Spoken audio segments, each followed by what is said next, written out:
Hi, my name is Gerhard Schwartner, and welcome to Selling Power TV. Today, we have the great pleasure of meeting with Ethan Bartek. He is the co-author of a wonderful new book. It's called HumanCentered Communication. Welcome, Ethan. Thank you so much, Gerhard. I really appreciate you inviting me into this conversation. You are really a true reflection of the bomb culture.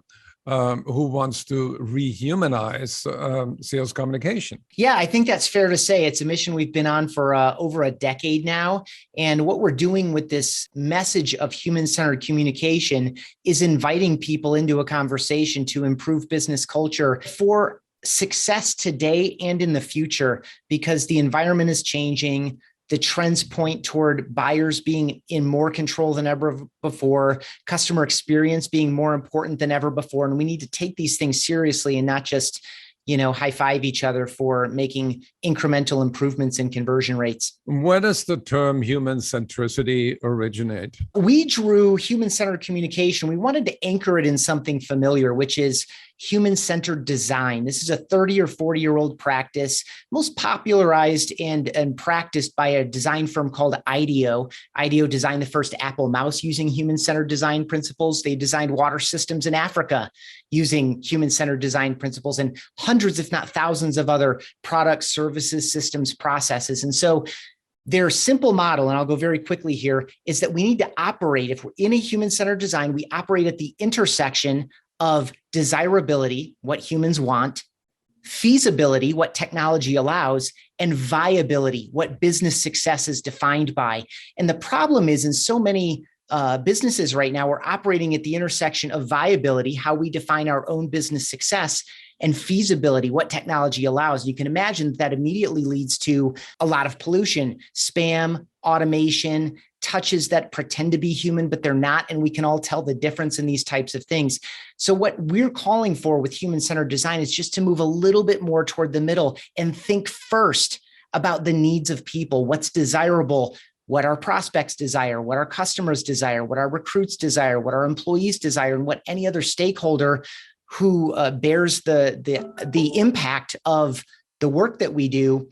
We need to think about their needs first, and we need to put them on equal footing with our own. What I like about this book, when I dive a little bit in there are many chapters that reflect the thinking of thought leaders like Jacco van der Kooi, Dan Hill, Matthew Sweeney, Julie Hansen, Lauren Bailey, Mario Martinez. How did you create sort of a unified view by interviewing a diversity of people with different perspectives? Steve and I wanted to invite other people into this conversation so that it wasn't just our own perspective. We wanted to round it out and provide a variety of voices and perspectives. But the way that Steve and I started those interviews was to start by asking, what is your guiding sales or business philosophy?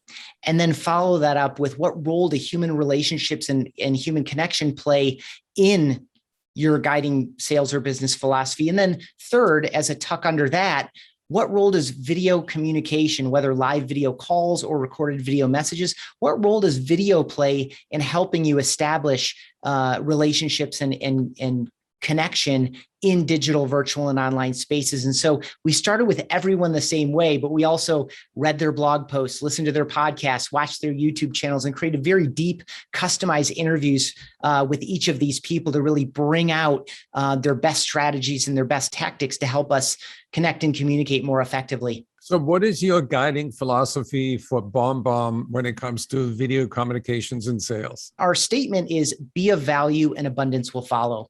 We so often buy the technology and then design the process around it, or we seek the revenue goal and, oh, by the way, yeah, we have to deliver some actual customer impact or value, and it's okay. We can be successful that way, but some of what we're calling for in this restoration, in this rebalance toward a more human-centered approach, is to actually put the customer impact and the customer success ahead of the revenue, because if you can serve a customer well and deliver value at or beyond whatever was promised, then the recurring revenue follows. And the more we can continue to provide that impact, the more the revenue recurs. Be of value first and know that abundance will follow. The world is very, very abundant. And especially In today's culture, today's environment, with today's technology, it rewards this approach of being of service, being of value, helping rather than selling, and really trying to meet people where they are and actually solve a real problem for them. How can people be more authentic and more a true reflection of who they really are? What we do at BombBomb is equip people to use video messages in email, LinkedIn, Slack, through Salesforce, through Outreach, through Zendesk, et cetera. We're all about helping you send video messages in place of what would otherwise be faceless typed out text. And the paradox of vulnerability is that exactly what makes it difficult to do the simple, casual, conversational style of video is exactly why it's so effective. It invites people into conversation. Your imperfections, your authenticity, your sincerity, your gratitude, your enthusiasm, all these things come through in a way that they can never come through faceless typed out text. It just opens everything up in your digital, virtual, and online communication. And there's so much opportunity on the other side of that. For anybody who would like to learn more how they can use video in sales and business communications, head over to bombbomb.com. They have a great library of tips and tricks that you can use to improve your communication, your impact. But anybody who would like to learn more about human-centered communication, go to amazon.com and buy Stephen's and Ethan's book. Thank you, Ethan. Thank you so much. I really appreciate it. I welcome connections on LinkedIn, and I'm happy to answer any questions about this conversation for you, Gerhard, or for anyone else who watches.